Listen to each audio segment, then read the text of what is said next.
Welcome to Vendetta Sports Media. This is Eight Sided Freaks, and this is the last episode of the poor UFC Fight Nights, the 3 week stretch of poor UFC Fight Nights before UFC 300. Next week, we will have the big one that we've been waiting for, that I'm sure everyone's been waiting for, the UFC 300 preview. This week, we are focusing a little bit on UFC Atlantic City. We're not going to go too in depth on that card because, frankly, it was a pretty big mess. Lots of eye pokes, lots of fouls, a couple bad stoppages.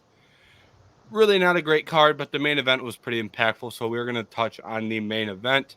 And then we're going to talk about some news that starts with the UFC Saudi Arabia fight card announcement. And that came out last week. We're a little late on that, but that actually dropped the same day we recorded, shortly after we recorded. So we're talking about it a week after, but that is what it is. And then UFC 305 will take place in Perth. So those are our two news stories, and we will end with a discussion on this upcoming main event, Chris Curtis versus Brendan Allen. So that is what we have on the docket today. And we have all three of us today, myself, Jerry Walker, Anthony Miranda. How you guys doing? Good. Ready to talk some fights and ready to get this last episode of Fight Nights out of the way before 2 weeks of just 300 talk. Yeah, exactly. I'm excited for another pay-per-view. The last one was pretty fun. And then after, like you said, 3 weeks of this, although a couple of the cards have been all right, but still ready for the heavy hitters again. Yeah, and thankfully after 300, we have a pretty quick turnaround to 301. I think there might be a week off and maybe one card in there, but we're right back on with 301. So a pretty quick turnaround for the next pay-per-view after 300 as well. Yeah, and that fight card in between is actually pretty exciting. Manel Kopp and Nicolau, so should be entertaining. Yeah, Manel Cobb, always interesting when he's fighting. So not a bad fight card squeezed in there. So schedule heats up soon. But first, this week we had Manon Fiorot and Erin Blanchfield in the main event of UFC Atlantic City. Manon Fiorot picked up a 50-45 victory on all three judges' scorecards. Clean sweep, pretty dominant performance. Jerry, what did you make of Manon Fiorot's performance over Blanchfield? I think 50-45 was relatively fair. Fior looked like the more dangerous striker and kind of did what, apart from in the first round where she tried the takedown, got the takedown, and was put in a bad position. I think she realized she can use her length and use her size advantage over the smaller Blanchfield and keep her at distance and kind of just jab her to bits and then throw some kicks here and there. We'll say Erin Blanchfield did land a nice head kick, which had her a little rattled at one point, but besides that, Fior just looked like the more experienced fighter, which is not a surprise considering she's about 10 years older. So it's going to be interesting to see what happens next, but she looked very, very dominant and very good in this fight. Yeah, and you said she looked more experienced. I agree with that. Looked more well-rounded as well. And she looked much bigger, much more physical, much more athletic. Erin Blanchfield, a little bit shorter. I'm not going to say that she's necessarily fat, because she's not, but Manon Fiorot is, like, ripped. Very, very muscular for that division. And a lot of that physicality really played in the clinch. And Erin Blanchfield was going to have to get to the clinch to either land takedowns or land some knees to the body to slow Manon Fiorot down. And when you're just getting tossed every time you're attempting to go into the clinch and you don't have the physicality to get into the clinch, you're not going to be able to employ that game plan. And she didn't really have a good plan B at all. So it was a rough night for Erin Blanchfield. And credit to Manon Fiorot because Erin Blanchfield just employed that game plan against Talia Santos, who is a very physical fighter. So for Manon Fiorot to go out there and do this, it's not like it was an easy task and, that was an easy game plan to just, shuck off every Blanchfield clinch attempt. So credit to her. And we'll talk a little bit about Manon in a second, but I want to talk about Blanchfield because I really think that she's going to be underrated after this performance. Mm-hmm. Like when I'm just looking at the rest of this division, I don't think there's very many fighters with the grappling defense, the strength, the clinch defense to go out there and do what Manon did. She's only 24 as well, so just still has a lot of time to improve. So I don't think Erin Blanchfield is done by any point. And in all honesty, by the time Erin Blanchfield is in her prime, Manon Fiorot may be retired. Like, Yeah. if we're talking a 24-year-old gets in their prime at 28, Manon Fiorot will be 38 at that time. So say she can beat anyone in this division, but Manon Fiorot, then you just got to beat her out by time, basically. So Erin Blanchfield is still in the good spot. And then, Anthony, we'll throw it over to you. Looking at this division, do you think that Manon Fiorot should sit out and wait for that title shot? Because it's believed that Alexa Grasso and Valentina Shevchenko are going to fight at UFC 306 at the Sphere. Being Grasso is the only Mexican champion, and they're coaching the Ultimate Fighter. That seems like we're basically waiting for that fight announcement to come. It will probably come on the show, I'd assume. But that puts Manon probably not fighting again until Q1 of 2025. I'd guess maybe December of this year. Do you think she should wait out that title shot that she's deserved, or do you think she should fight in the time being? That Sphere would be when? That would be September. September, right? Okay. Yeah. I don't think, I think she should probably just wait it out. I think she's done enough in this division. I think there's kind of few names that would deserve a title shot, and one of them kind of just lost. So, I think, especially if you were just talking about her age, there's no reason. I think she's proven enough. People would definitely want to see her in a title fight. Just wait it out, I think, because unless maybe it depends on what specific name she gets, but even that, I'd say just sit it out. Yeah, I'm with you on that. I think she should just wait it out. It's similar to kind of what we talked about last week, James, with the England card of possible Tom Aspinall going and fighting. Difference is he does have the interim belt, but it's not worth risking it. She is the number one contender up next, at least in terms of this division. She should get the next title fight and probably will. And it's not like she fights that often to begin with at the moment. She fought twice in 22, then only once in 23, and so far once in 24. So she could be fine sitting out the rest of this year and fighting early next year. I don't think it's too much to worry about for her. Yeah. I think the one kind of thing I've seen a lot of people say is that, oh, well, the UFC is going to Paris, so she should fight in France, which I'm sure she'd love to do. But, like, would you rather fight in Paris again? I believe she's fought on both of those cards. Just one? Okay. And the one was against Rose Namajunas. So, like, she's had a pretty big moment in France, and I don't see a reason to I don't see a reason to take on another contender, whether it be Barber or Natalia Silva. It's not going to be an easy fight just based on where that division is. It's not like she's getting a layup.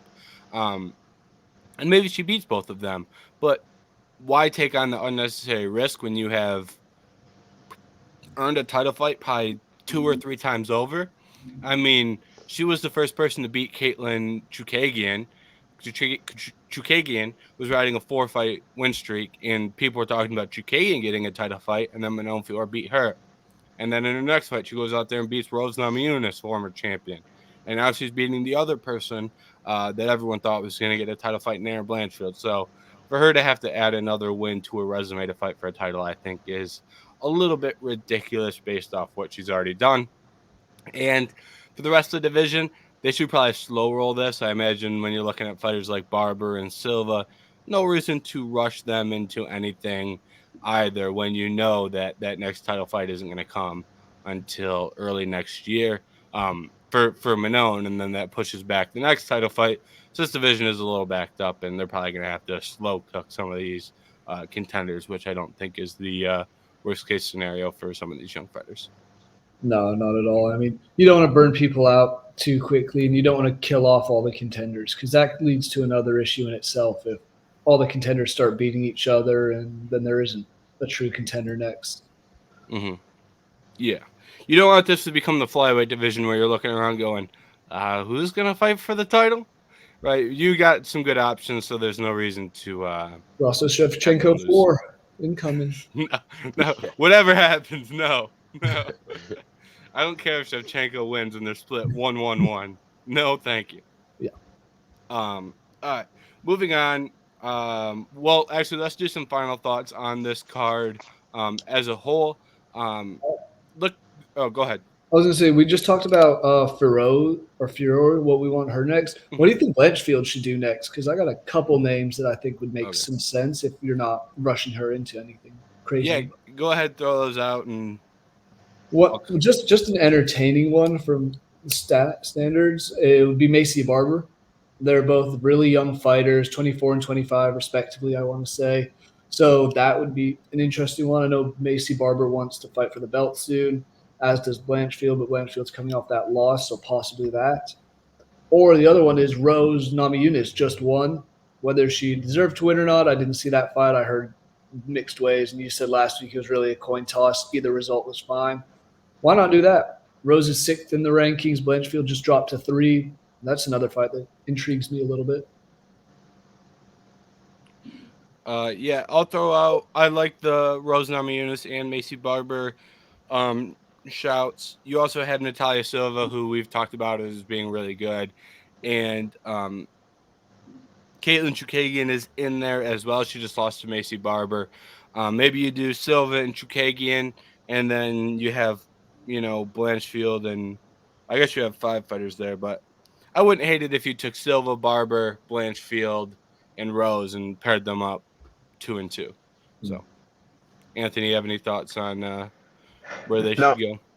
I mean, I would agree with the same thing. That's why I don't think Fior has to fight because the Blanchfield, Barber, Rose, now that she's back, Silva, I think there's just a lot of good names to make some good fights to hold that division over at least for however long. So, and I will add, this division has gotten much better over the last 2 or 3 years. We've talked a lot about this division. I'm not really sure how, but somehow it always seems like we're recording and there's a big fight in this division, and I think that's a credit to this division.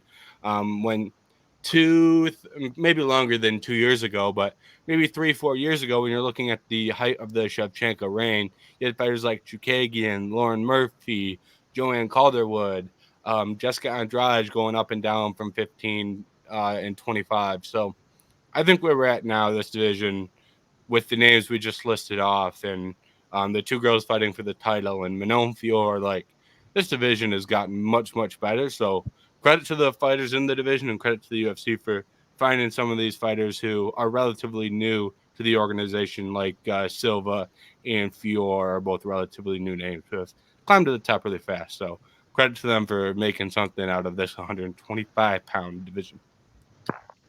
All right. Final thoughts on UFC Atlantic City. Jerry, we can throw it over to you first. Do you have any final thoughts on this card? Any other fights that stood out to you? I mean, like you said earlier, it was just a really weird fight card. There were some weird stoppages. I'll say the Vicente Luque fight, that way that fight stopped was really kind of bizarre because he took him down and then just pulled guard and kind of wasn't getting nailed by anything too serious. He was just taking damage to the arms, a little bit to the side of the head in times. That was a weird one. Chris Weidman, obviously the eye pokes, but he was dominating that, as we said earlier. I think the most entertaining thing was Nate Landwehr. He was pretty entertaining in his post-fight interview as well, so that was a good one. I didn't get to see a whole lot. I did see, obviously all the stuff on the eye pokes and stuff, and then, which was just insane. But I was able to watch some of the prelims, and what I did see was Andre Prochazka or whatever, like, knock himself out trying to do the takedown, which I thought was insane. So, but from what it sounds like, my takeaway would just be what a weird fight night. Because it seemed like most of the things that came out, or the news that came out around this, were like controversies. Or just stuff like that. And then wasn't last week's the one with the biting? Yeah. Yeah.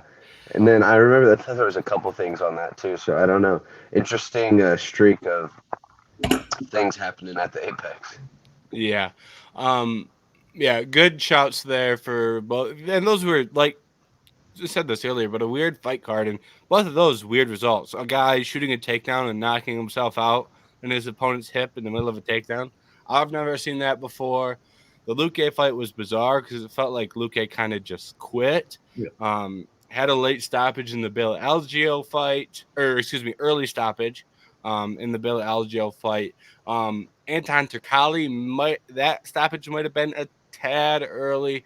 Better than the Bill Algeo stoppage. He had an eye poke in the Dumas and Nursultan Ruziboya fight. Eye poke to a KO, and they didn't overturn it. And then in the next fight, you have Chris Weidman eye poke to a KO, and they overturn it. And Reed go to the technical decision. So very weird fight card. My final thought will be Chris Weidman getting back in the win column. Good for him for picking up a victory. I will say I'm not overly thrilled with his future moving forward because I think I was more concerned with Bruno Silva than impressed with Chris Weidman. Bruno Silva has kind of been on a steady decline, and that was a big drop off for him. And he's now 1-5 in his last 6. So not a crown victory for Weidman, but he got back in the win column, which is important when you're, coming back from a freak injury and you've lost your last fight. So credit to him for winning, but I'm not sure that this means, hey, Chris Weidman's going on a run or, hey, he's a top 15 guy, but I'll give him credit for winning because outside of the eye pokes, he won the first 2 rounds pretty clearly, deserved to win regardless of what happened with the eye poke. So credit to Chris Weidman, and that would be my final thought on UFC Atlantic City. All right, moving on. We have UFC Saudi Arabia. This fight card was originally supposed to take place a while back. It got switched over to an Apex card, and they announced the new plans for UFC Saudi Arabia, which is the UFC's first time going over to that country. Obviously, they've gone to that region on several occasions, but this is their first time specifically in Saudi Arabia. And they announced the fight card Dana White did on Twitter. And I will just read off the fights that were announced. And then obviously the main event is the most important, so we'll start there. But the main event was announced as Khamzat Chimaev versus Robert Whittaker, 185 pounds, likely a title eliminator. And then you have Sergey Pavlovich versus Alexander Volkov in the co-main. A little bit of controversy about that fight. Both camps said that, hey, we had no clue this fight was being announced and we're friends and we don't really want to fight. We may not see that fight. Never good when you see that immediately after a fight is announced, but right now that fight is being advertised as a fight that's going to go down on that date. And then you have Johnny Walker versus Volkan Oezdemir at light heavyweight. Kelvin Gastelum versus Daniel Rodriguez at 170 pounds. Shara Magomedov, a.k.a. Shara Bullet. He is making his return, second UFC fight against Ihor Peteria. Shara Bullet is a fairly hyped-up prospect. And you have Nasrat Hasparat fighting Jared Gordon. So those are the announced fights so far for UFC Saudi Arabia. And like I said, we will start at the main event, Robert Whittaker versus Khamzat Chimaev. Anthony, we'll swing it over to you first. What do you make of the fight announcement? I'm excited. I feel like I'm excited because as a Robert fan, I think if he gets this dub, there's no way he can't be fighting for the title next. And then also as a Robert fan, he just took a fight against Paulo Costa and then picked like the most scariest dude in the division to fight. So that's not ideal, but I think this is good. I know people are huge Chimaev fans. I would say, a lot of people are Whittaker fans as well. So this is just a good matchup you can do between, two of the most popular people in the division and also 2 of the most talented people in the division. So this should be just a really good fight overall. Yeah, I'm with you. I can't wait for this fight. This seems like because we were expecting Khamzat Chimaev to make his middleweight debut against Paulo Costa. Something happened with Costa. Ended up fighting Kamaru Usman instead. Not a true middleweight test. This is about as hard a middleweight test as you can get. Fighting Robert Whittaker, who obviously was a former champion, has fought some of the toughest guys in this division. I think it's going to be a very exciting fight, and I like that we have it as the main event. It's going to be interesting because obviously Robert Whittaker is going to be the not the favorite. I don't think he'll be the favorite. He'll definitely not be the fan favorite in the Middle East. Hamzat Chimaev will definitely have the crowd on his side. So we'll see how he does as the bad guy. Yep. And like you said, talking favorites and underdogs, opening odds. This opened at Robert Whittaker plus 140 as a underdog, slight underdog, nothing major. Hamzat Chimaev at minus 160. So relatively close on the betting lines. That will probably shift by the time that we are breaking down that fight, but that's what it opened at the time of announcement. And I think this is a great fight because it answers two questions about Hamzat Chimaev that are really, really important. Is one, what does he look like against a true middleweight?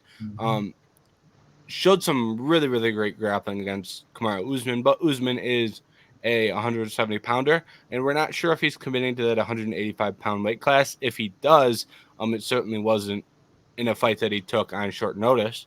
And secondly, a lot of cardio concerns on the Chimaev side. We've seen him against Usman. He did not look great in rounds 2 and 3 from a cardio perspective. Burns, he looked much better in that fight on the cardio. But against Chimaev, when he was forced to grapple a lot early, that did gas him out. The Burns fight was a lot more striking based. So I'm interested to see what he looks like in a second and third round if it gets there, assuming he grapples early. So very interesting from both of those perspectives that make this a really, really good matchup that's going to answer questions for us. And for Whittaker, historically, very, very good defensive grappler. I'm interested to see where he's at this point in his career. And Chimaev as well, a guy that will test your durability. So I'm interested to see how Robert Whittaker does against a really, really great grappler who's going to try and hurt him early. So I think we're getting answers on both sides of this, and I think it is a really, really good matchup and going to be a great main event. You won't hear any complaining from me about the quality of the fight night card when these guys are facing off in the main event. So I'm happy with it. I do want to ask, are you guys surprised at all by this announcement? Because this is not a fight that I was expecting. Were you guys expecting this matchup, or did this kind of catch you by surprise? Anthony, we can throw it over to you first. I definitely wasn't really expecting this, but I guess I would have to look and think. I don't know. I feel like I'm not expecting any Chimaev fight to happen because, not only is I'm sure there's not a lot of people like dying to fight him as well, so it's not all on him, but at the same time, I don't never know what weight he's doing or where he's jumping around. Because for someone that fought so many times to start his career, it's really cooled off now. But and then just for Whittaker, I thought he needed another win for sure, maybe before he fought for the belt. I didn't think he had to pick this name, but I guess if you want the shot, like Chimaev was probably the next, because they want to give Chimaev a shot really bad. So I guess in order to cancel out, your opponent or someone that can get it above you, might as well fight him. So, but overall, I thought it was. It came out of nowhere for me. I'm more surprised on the Robert Whittaker side of things because I thought he was going to end up fighting Sean Strickland in a title eliminator, but I guess not. This fight does make sense for those reasons you just said, Anthony. Of like they want Hamzat to eventually fight for the belt. The UFC does. At least it feels that way. So this is a big stepping stone that if he goes out and beats the former champion, one of the toughest guys in the division, in Robert Whittaker, that's an immediate shoo-in for the title shot. So it does surprise me, but at the same time, it makes sense in terms of the rankings and who all is around. It's going to be interesting to see. I'll put it that way. It's not sure what to expect. Obviously, we don't know what Hamzat's like against a real 185er, and we'll see how Robert Whittaker looks against him. Yeah, I'm very similar spot. I thought it was going to be Sean Strickland versus Robert Whittaker. That's kind of the fight that I just thought it made a lot of sense, and I thought that was a fight that was going to get done. So I guess I'm a tad shocked. I wouldn't have hated a Chimaev versus say a Jared Cannonier either, because now you can't really do Sean Strickland versus Jared Cannonier because they already fought. But you could have done, Rob versus Sean, and then Chimaev versus Cannonier, and got 2 fights out of those 4 guys. So I'm a little surprised, but I'm not like utterly shocked because, this is a fight that does make sense for the reasons we talked about earlier, getting answers on both sides of things, and one of these guys is going to fight for the title. So I think it makes a good amount of sense. It just wasn't the thing I was expecting, to be the fight that we got, if that makes sense. Yeah, and you bring up a good point there of now I have no idea what Sean Strickland does. No idea what's next for him because he's not going to fight Jared Cannonier for that reason you said that they already fought. Maybe a Marvin Vettori, but I can't remember if they fought before already, but that doesn't exactly entice me anyway. That screams 5 rounds in the Apex. Yes. Yes, it does. Very much so. Can't give Paulo Costa a shot at the number 1 guy after he lost to Robert Whittaker. It's put Sean Strickland in an interesting position, or a weird position considering he was just the champion and arguably won that fight. When is DDP supposed to fight again next? So that's some news I wanted to bring up that just kind of broke in the last hour. Yeah. Really? Yeah, DDP posted on his Instagram. Let me read the quote. Looks like someone wants another beating in Australia. I'm in. Wouldn't want to fight the King of Africa on home soil. So it sounds like they're targeting that fight to be the main event for 305 in Perth. Because I was going to say, based off if like Whittaker fought Strickland and Chimaev fought someone, and then the winners of that would probably have to fight, and then they could fight for the title or something. So I kind of sounds like to me, I was going to say Strickland was left out as well with you guys, unless maybe he's fighting DDP, but because I was saying, kind of seems like they just streamlined it and just chose Chimaev and Whittaker as the next 2, and whoever wins that one will fight again.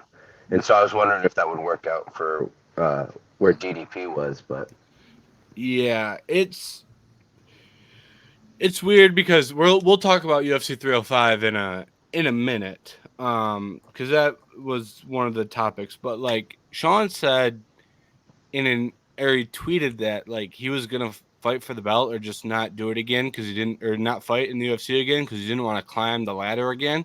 It's like you never climbed the ladder in the first place.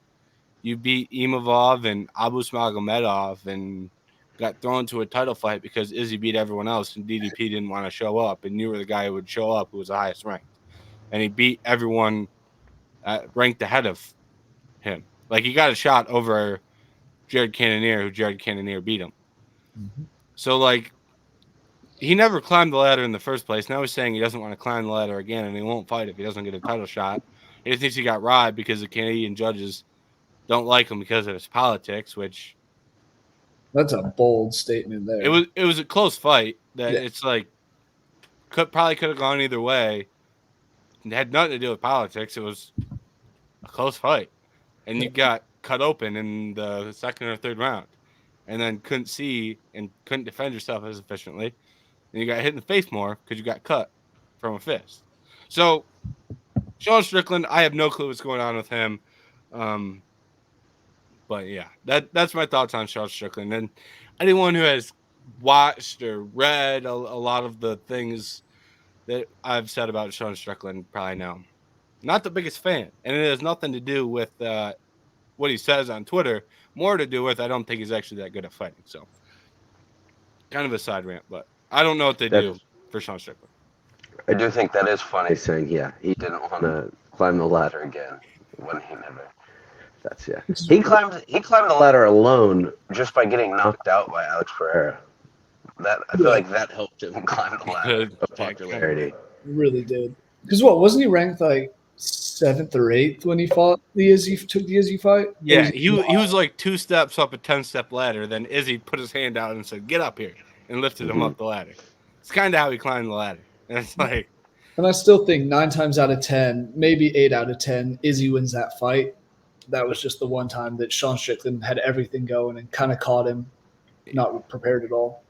And Izzy got a DUI weeks before the fight. So It didn't seem like he was taking it seriously, which yeah. surprising. And we haven't seen Izzy in an octagon since. You know, who knows what happens the next time we see Izzy? Maybe that win doesn't age so well for Sean. Yeah. But all of a sudden, everyone thinks he's Muhammad Ali of the UFC since he beat Izzy, even though he got knocked out and lost to Jared Cannonier. But that's besides the point. It's besides the point. All right.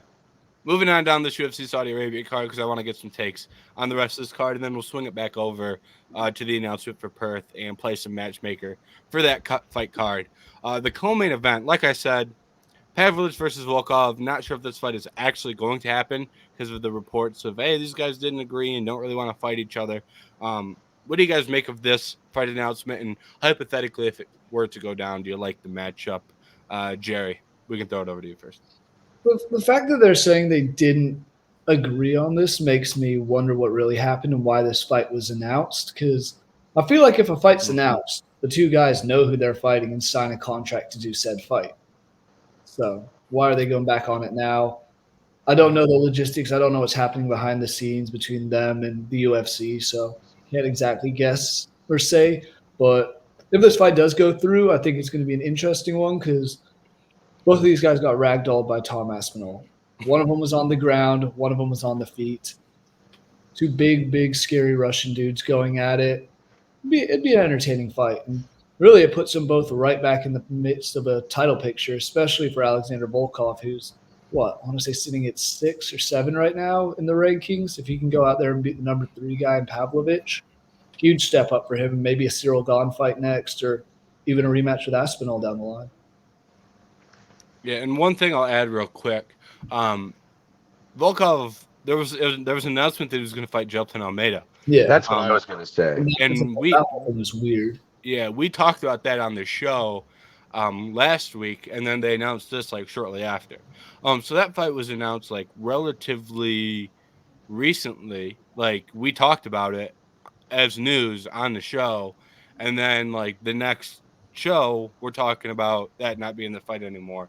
And Volkov's going to fight Pavlovich. So I do want to add that in. I forgot to say that initially.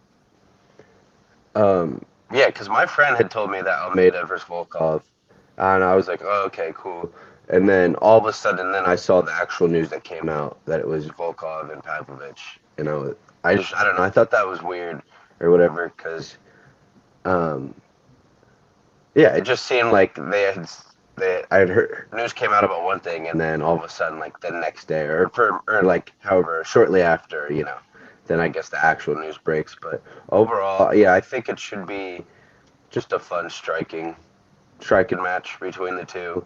I think both names, like it'll set the winner up decently because I do think both names are pretty solidified within the division. So. Yeah, I'm with you. I like this fight if it were to happen. I like this more than the Almeida and Volkov fight, to be honest. Yeah. I think this is a better test for Volkov, and Volkov's a guy who's been trending upwards as well. So I think he should get a shot at a higher ranked guy if this fight happens. Maybe it doesn't happen, but if this does go down, it's a pretty good fight and pretty meaningful for that heavyweight division. So I like this if it goes down. All right. We can kind of quickly hit the rest of this card. We don't have to go through fight by fight. Out of the 4 fights, the remaining 4 fights, what's one that stands out to each of you guys? I can rename them off if need be, but do you guys have any fights that stand out to you from the remaining? Anthony, I believe it's your turn to send it over to you first. I was going to say, you might have to read them off one more time. I can do that. We have Johnny Walker, Volkan Ozdemir.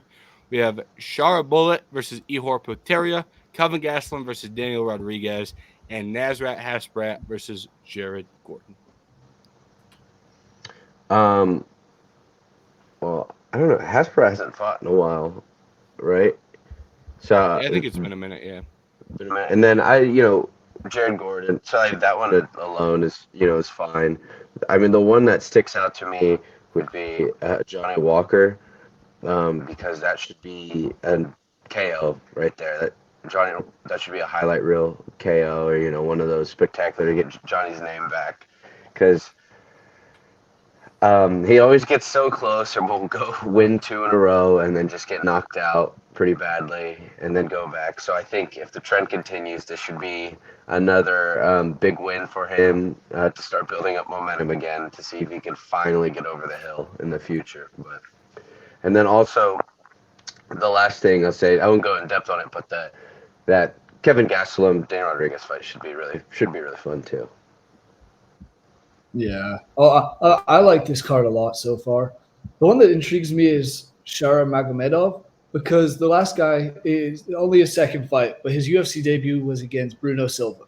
And we've talked this episode and last episode about how bad Bruno Silva is. So I want to see how good this guy really is. He's 12-0 at the moment. He looks dangerous. He's got that crazy eye, which just makes him look even more scary. And Ior Potieria isn't the best fighter in the world, but he's still a dangerous young guy that can have a good fight and put people out. Fought once this year, fought 3 times last year, losing 2 of them though, so that's a little bit of a concern. But I'm curious to see where they go after this fight and just kind of what the path the UFC has for Shara. So that's kind of the one that stands out to me. Yeah. To add on to that, I think it's very telling what they're doing based on this matchmaking. I mean, Ihor Potieria is, I don't think he's very good, and I don't think he's very good at grappling. They found someone that will strike with sharp bullet, so good luck to him, but I don't think that's going to end very well, because he does seem like a dangerous striker, like you said. And to add on to the Walker and Ozdemir fight, I think that's an entertaining fight between 2 knockout artists at light heavyweight. We'll see which one gets it done, but I do think we are in for a pretty good scrap there. And as a whole, I think this main card is a pretty good main card. Also, can't believe they're sending Johnny Walker back to the desert after the Magomed Ankalaev situation. So I am surprised he's getting sent back to the desert, but on a serious note, 6 fights so far. I think it's a pretty decent card, and probably not the end of this card being booked either, because that's supposed to take place on June 21st. So that's still a decent ways away. So they're going to add more fights to that, and we'll see how that shapes out. Do you want to say What one was? more? Oh, go ahead. Yeah, you can go. No, you can go. You go. I was going to say, and the best thing about this is it's on ABC. So it's live for everyone in the country, which who wouldn't want to tune in to see Robert Whittaker and Hamzat Chimaev in the middle of the summer? Sure, I'm sure there might be some playoffs on, but it's a 2:00 start in the afternoon, or I guess 3:00 Eastern time. So it's perfect time for some fights there. Mm-hmm. No, that'll be perfect. I didn't know that was on ABC, but I was gonna say, because he got left, or when he asked where are you at, he's like the desert. But where was he at too when he got like escorted out of the arena and had goodness. to walk Wasn't in his? Vegas? I think it could have been Vegas. Was he just on the strip and his like gear and no shoes? Yeah, so he has some bad luck too. Yeah, I think it was either Vegas or Madison Square Garden, but I do think it was Vegas. There's the picture of him standing outside the arena in just his fight kit and like sandals, and they won't let him back in. Hilarious picture. Clearly a UFC fighter. I mean, the guy's 6'7", jacked, wearing his fight kit. He could probably Google Johnny Walker and say, "Look, this is me." Yeah, that was bizarre. Yeah. So Johnny Walker, it's something always happens in a Johnny Walker fight. In the Anthony Smith fight, Anthony Smith was standing across from him saying like, "You disrespected my family," and Johnny's like, "What?" And it's Anthony Smith trying to hype himself up. So Johnny Walker fights do not disappoint. So. No, they don't. All right. Moving forward, some matchmaking for UFC Perth that was announced at UFC 305 will take place in Perth. I believe that will be August because 306 is September at the Sphere. So this will be in August. Yeah, it looks like the date's going to be August 18th or 19th, depending on where you are in the world. Yeah, makes sense. I want to say that's the same exact time they did it last year. Yeah. Even to the point the 18th and 19th. I believe it was the middle of August. So UFC 305 taking place in Perth. What fights would you guys like to see on this card? We talked a little bit about the main event already. Sounds like Duplessis is going to headline that event. It's in Perth, which leads you to believe it could be Izzy, but at the same time, based off what he put on Instagram, you may believe it's Sean. What direction do you guys think this will go, and which of those fights do you actually prefer between Izzy and Sean? So give me a prediction, and then which one you would actually prefer. Jerry, I believe it's your turn to lead us off. I mean, I think it's going to be the Izzy fight. I feel like you're going to have a guy from down there as the main event, and you can't do Robert Whittaker. You can't do Alexander Volkanovski. Leaves Izzy as kind of the obvious one. Unless out of a crazy situation, Steve Erceg beats Alexander Pantoja and has his first title defense to headline 305 against Kai Kara France. Heard it here first. Why not? Pure chaos down under. But in all reality, I think it will be the Izzy fight, and I think that's the one I kind of prefer. It would have been awesome to see them fight on in an African card with all that beef going on between them, but this makes sense. I'm excited for that fight either way. No matter when it happens, I think that's the one to make. We just saw Sean Strickland fight DDP. I've said so many times on here, I don't like rematches, especially immediate ones. Give me the Izzy fight, and that's what I'm more excited for. I would say, I mean, obviously, I think Whittaker, but unfortunately, we'll see. And then it's tough to say Tuivasa after the skid that he's been on. So just for some other names, just for some other names on the fight card, what like a Jack Della, right? Would you see, or like Jimmy Crute? Who I don't think he's fought in a while, but No, he I hasn't mean, fought in a long time. So I don't know. I mean, there's definitely some names to build the card with. I don't know. I like Izzy. There's a few names I wish they could put on it to load it up more and make it like, a way bigger one. But the other top fighters are kind of busy right now or already have matches made. So. So I've got a couple of ideas here. As far as the main event goes, I greatly prefer Izzy over Sean.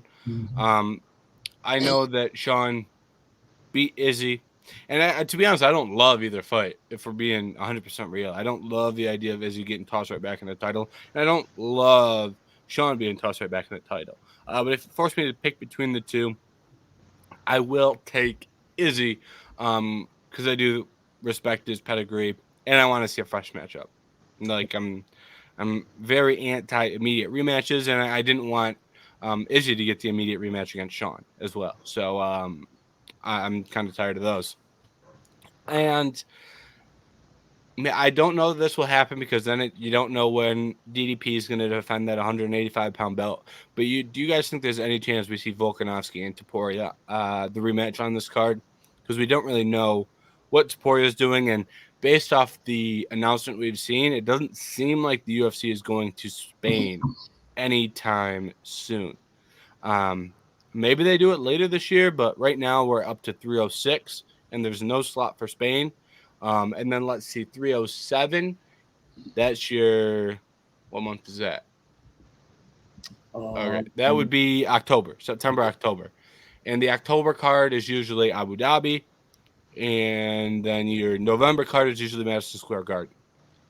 So I don't think he headlines Abu Dhabi. Maybe they get him in Madison Square Garden. But do you think there's any chance that Volkanovski and Topuria headline that card? Or I don't think they could be a co-main at this point based off where Topuria sits. But do you think there's any chance that they end up being the main event? I could see it happening just because timing-wise, it does kind of work out and all that. Because they fought in February? Yeah, so they fought February. It's long enough away that it could give them both time to recover and get prepared for it again. Again, it goes back to just the immediate rematches. And I know Volkanovski deserves it, and I think that's the fight that's going to happen there. But it's tough. That'd be a tough break for Topuria. You have your first title defense in the guy who you took the belts from backyard. It seemed like the UFC would want Volkanovski to come out on top there. I just don't know who else. I mean, those are the only two that really make sense because we know how much they like Brazil. you have a Brazilian guy on the main event. England, you have whatever, if it's pay-per-view or not, you'll have an English guy in the main event. Abu Dhabi, you'll have some sort of Muslim guy, whether it's one of the Russians or someone from the Middle East. We have Hamzat in Saudi Arabia. They want someone from that region to be on the main event, and those are the only two that make sense to me, are Volkanovski or Izzy. Yeah, I was thinking of Volk too, but I just think, like, I agree, it would make a lot of sense. I just thought give the man a little bit more of a break because he did just get knocked out twice in a row. And I mean, sure, that might be enough time off, but after fighting and being so active, and then, getting knocked out twice in a row, I just wouldn't mind if he took a little bit more. But then again, if he's gonna get another title shot, I mean, I feel like he probably would take a break or change some things up. But when you keep getting offered a title fight, it's hard to not take it because all you got to do is just be better that one night and then go back to doing whatever you want again once you have the belt. Yep. James, you brought up the Madison Square Garden idea in November. That also could be a good idea. My only thing is, I think that would have to be the co-main for the fight that we all sort of, at least I expect to be the main event of John Jones and Stipe Miocic at the Garden. Do you think they could do that? Because you just said Topuria, you don't think they could have him as the co-main in Perth. Do you think he'd be able to do that there? I think it depends on how the upcoming pay-per-view pans out. Pay-per-view schedule pans out because you can sometimes do that when you have the luxury of like having enough pay-per-view main events. And there's a chance that maybe they could do that if you do like Sean versus Marab at the Sphere. Then you do a DDP in Perth, and then you have Islam. Maybe you have Islam do 302, and then have him come back for the card in October. Maybe you get 2 Islam fights. So I do think there is a world where you feel it, if you get a Conor pay-per-view for International Fight Week, even all of a sudden you're filling out your pay-per-view schedule, and then you can afford to put a headliner as a co-main event under John Jones, and that also helps get Ilya some more notoriety as a co-main event to John. I don't think it's likely, but I do think it's possible if every single domino kind of falls in the right spot. So I'd say unlikely, but possible. And if they're going to do it anyway, Madison Square Garden is a place where you stack the cards, so I could see it. 2 other fight ideas I had for Perth. Anthony, you brought up Jack Della Maddalena. Give me Jack Della Maddalena versus Shavkat Rakhmonov. And that's, I think, an outstanding fight. And then Kai France, I would love to see him return. Do it on the Perth card. Easy.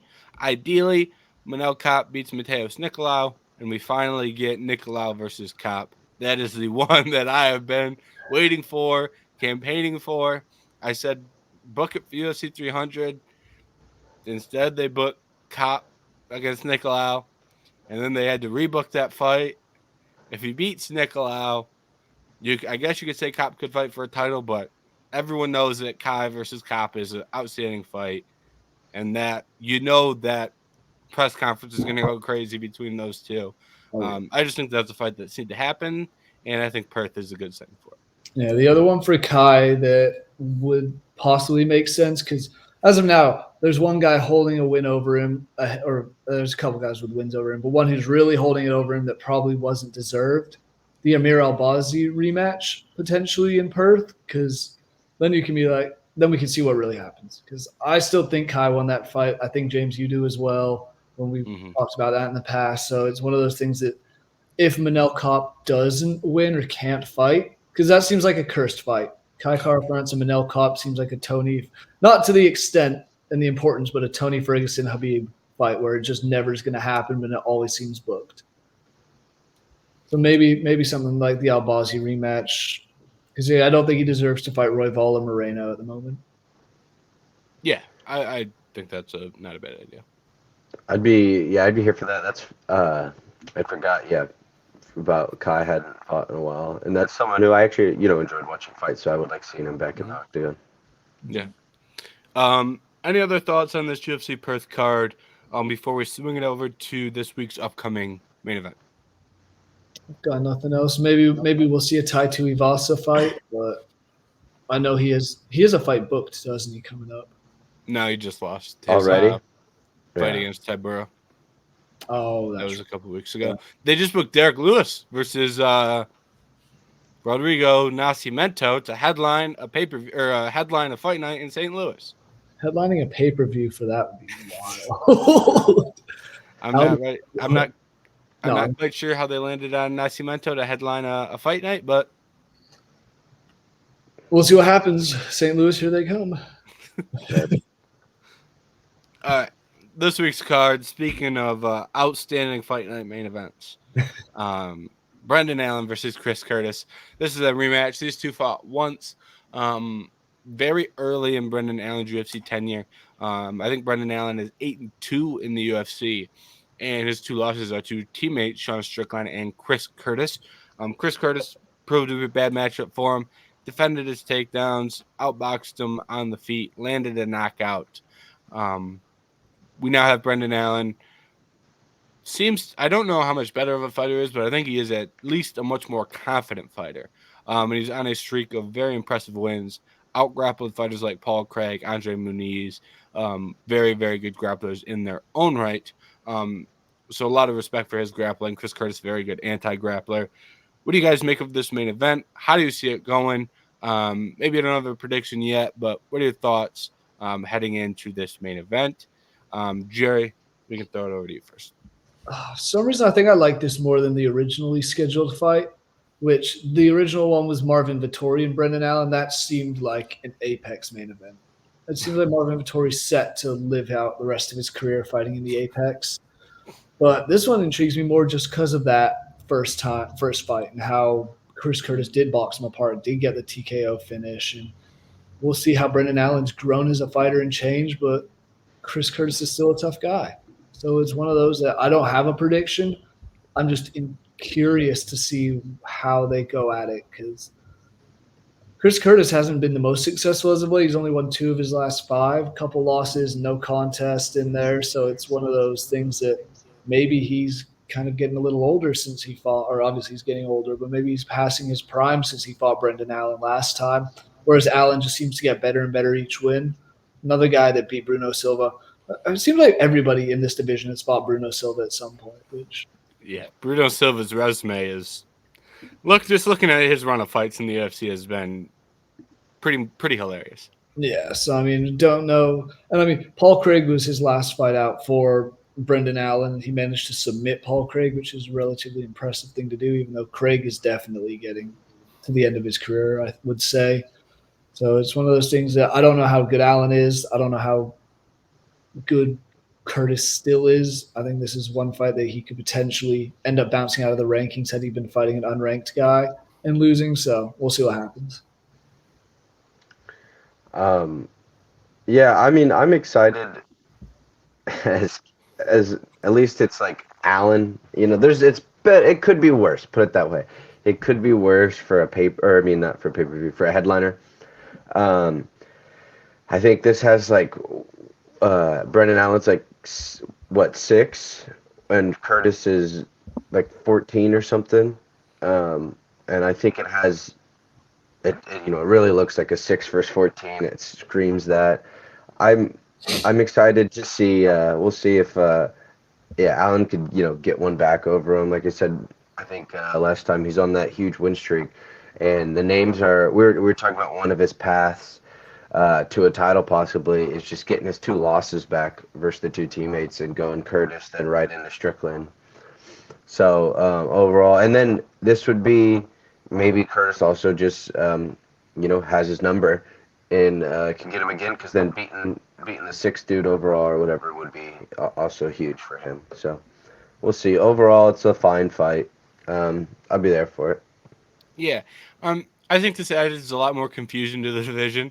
I think the division is a lot more straightforward if Allen goes out and beats Vettori, or vice versa, Vettori beats Allen. This fight has the potential to really confuse things if Chris Curtis wins. If Chris Curtis wins, you throw him all the way up to, say, a Paulo Costa fight. It's like this division can get real wonky real fast in the middle portion with the Chris Curtis win. And I'm interested to see if Brendan Allen gets it back. What does this do for his stock? Does he wipe his hands clean of one of his losses? Now all of a sudden he's looked to be a much improved fighter. Is it you beat the 14th ranked guy? Who cares? Like, I'm not really sure what this is going to do for each fighter if they win or lose, which I don't think is a bad thing, but I think it adds an element of confusion. Like we talked about Whitaker and Chimaev, like the winner fights for the title. Like, I don't know what the winner gets here. It's kind of an interesting fight from that regard, which I kind of enjoy having fights like that you don't really know exactly how it's going to affect the division, because it adds a level of, keeps you on your toes kind of. So I think it's interesting in that regard. Also, forgot to mention this off the top, but Brendan Allen, minus 198 favorite. Chris Curtis, plus 164 dog. So, despite having the win in the first fight out, bookies like Allen getting it done this time around. So, I find that interesting. But, yeah, similar things to what you guys said. Not that bad of a fight. Considering it was a short notice fight, and you were able to get Chris Curtis in here, could have been a lot worse. You could have had some random dude you've never heard of who has, lost the bums on the regional scene coming in, saving the day for a ticket to the UFC. So could have been a lot worse. Chris Curtis isn't the worst outcome. As far as my prediction goes, I'm not really sure. I want to pick Brendan Allen because he's been winning fights and I've been impressed every time I've watched him recently. But then I want to pick Chris Curtis because it's a tough matchup for Brendan and he won the first time around. So I'm not sure where I'm going to land on this fight. And I could see justification for picking either side of this main event. So those are kind of my overall thoughts. Before we get out of here, some final thoughts on this card.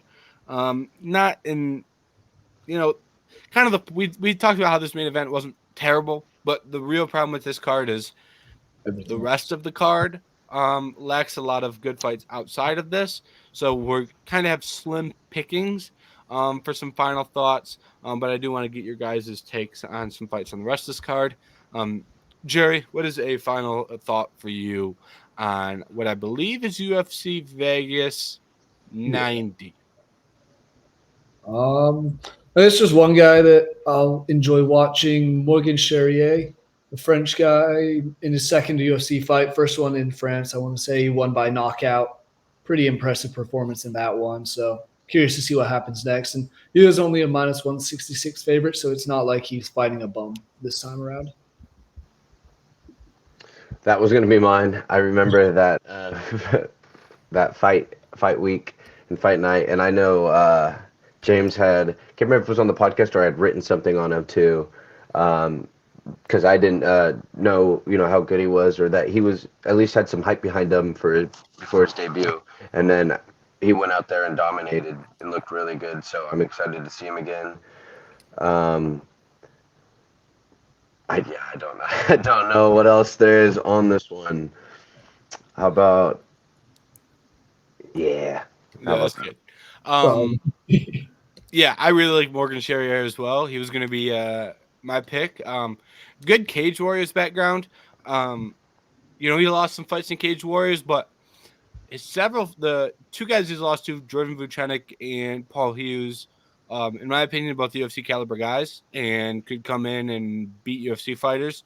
I believe Paul Hughes is a free agent after his next Cage Warriors fight, and I would not be surprised at all if he signs with the UFC or maybe the PFL tries to snipe him instead. But Paul Hughes, very, very legit fighter.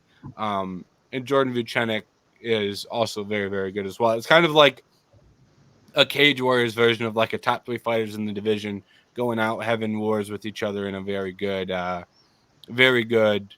weight class. So I don't hold the regional losses too much against them, knowing those guys can be UFC fighters. So I really like Morgan Charrier. Think he's going to do some good things in the UFC. Tough matchup with Chepe Mariscal. A lot of respect for him as well. He's proven to be a tough out in the UFC. One other fight that I will shout out, we have Trevor Peek versus Charlie Campbell. Trevor Peek is an absolute madman, fights like a maniac. Every fight's entertaining. Charlie Campbell, they found someone that will entertain Trevor Peek's madness and give him an insane fight right back. So maybe not two big names, but two guys that I think are gonna have fight of the night at a pretty consistent clip. So I think that's gonna at least be entertaining, even if they're not your mainstays in the UFC or massive names in the division. I think they're gonna provide a fun fight. So I will shout them out as well. And that is a wrap on the final Fight Night episode before UFC 300. Next week we will be back with a UFC 300 preview. I don't know how we're going to do it because there's 14 fights on that card that are important, but we're going to figure out a way to talk about as much of that card as we can. It's a great card, and we'll be back the week after recapping it. So the next two episodes are you can't ask for much more. From our perspective of having something interesting to talk about. So very excited for that. Make sure you check out VendettaSportsMedia.com. I will have the preview and best bets out. So if you want more details on this week's upcoming card, you can find it there. Make sure you like and subscribe Vendetta Sports Media on YouTube. Thank you so much for tuning in this week, and we will see you next week.